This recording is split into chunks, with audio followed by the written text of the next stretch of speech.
Dan yang paling viral ini yaitu Yudas sebagai bendahara itu tersinggung ketika ditegur oleh Yesus di depan umum saat dia protes dengan apa yang dilakukan Maria kepada Yesus. Halo teman-teman, beberapa hari yang lalu kita sudah memperingati hari kematian Yesus dan hari kebangkitan Yesus Kristus. Bersama dengan seluruh umat Kristen di dunia, kita memperingati hari kemenangan kita, kebangkitan Yesus secara bersama-sama. Namun teman-teman, ada beberapa pertanyaan dari teman-teman, dari banyak orang ya yang mencoba bertanya kepada saya tentang alasan kenapa sih Yudas harus mengkhianati Yesus, padahal Yesus itu adalah gurunya dan dia sudah melihat apa yang dikerjakan Yesus, bahkan hidup sudah berdampingan dengan Yesus selama 3 tahun lebih.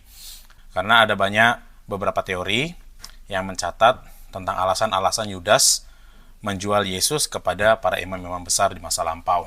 Jadi teman-teman, Alkitab sebenarnya tidak mengungkapkan motif Yudas tentang mengapa dia harus menjual Yesus selain daripada tujuannya untuk mendapatkan uang. Itu ya. Ada beberapa teori. Yang pertama, Yudas ini kecewa karena Yudas berharap Yesus ini memimpin bangsa Israel secara politik begitu.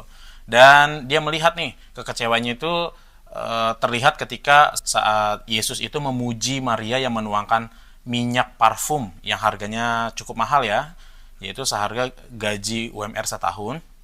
Jadi Yudas menyadari bahwa kerajaan Yesus ini bukanlah kerajaan fisik atau politik, tetapi dia bertanya-tanya apa yang akan dilakukan oleh Yesus selanjutnya.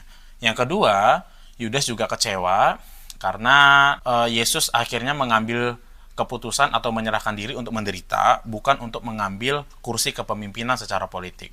Yang ketiga, ada juga orang yang berspekulasi bahwa Yesus ini kehilangan momen begitu ya. Jadi kehilangan momen untuk jadi pemimpin karena nggak punya kesempatan untuk jadi pemimpin, akhirnya dia memilih untuk menyelamatkan dirinya melalui penderitaan. Jadi seolah-olah Yesus ini adalah manusia yang putus asa. Dan selanjutnya, ada yang berspekulasi juga bahwa kalau Yudas berkhianat, maka Yesus akan marah dan akan menunjukkan dirinya begitu ya. Yesus akan menunjukkan dirinya, lalu menggunakan seluruh kekuasaannya, kekuatannya untuk mendirikan kerajaan, lalu memulai pemberontakan dan menggulingkan kekaisaran Roma di masa itu. Dan yang paling viral ini yaitu Yudas sebagai bendahara itu tersinggung ketika ditegur oleh Yesus di depan umum saat dia protes dengan apa yang dilakukan Maria kepada Yesus. Jadi teman-teman, ya spekulasi ini boleh ada, tetapi kembali lagi, Alkitab tidak mencatat hal-hal yang demikian.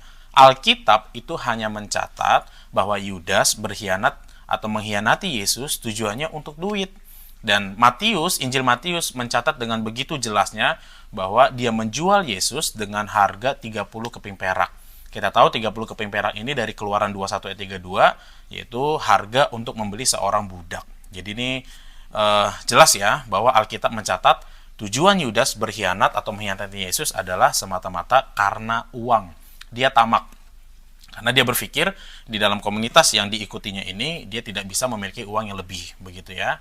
Teman-teman boleh belajar lebih lanjut lagi di buku-buku komentari yang terpercaya ya. Salah satunya saya bisa sebutkan yaitu World Biblical Commentary, juga The New American Commentary atau The New International Greek Testament Commentary, dan beberapa komentari yang lain untuk mendukung pemahaman teman-teman dalam mempelajari kasus demi kasus yang ada di dalam Alkitab. Tuhan memberkati, Shalom.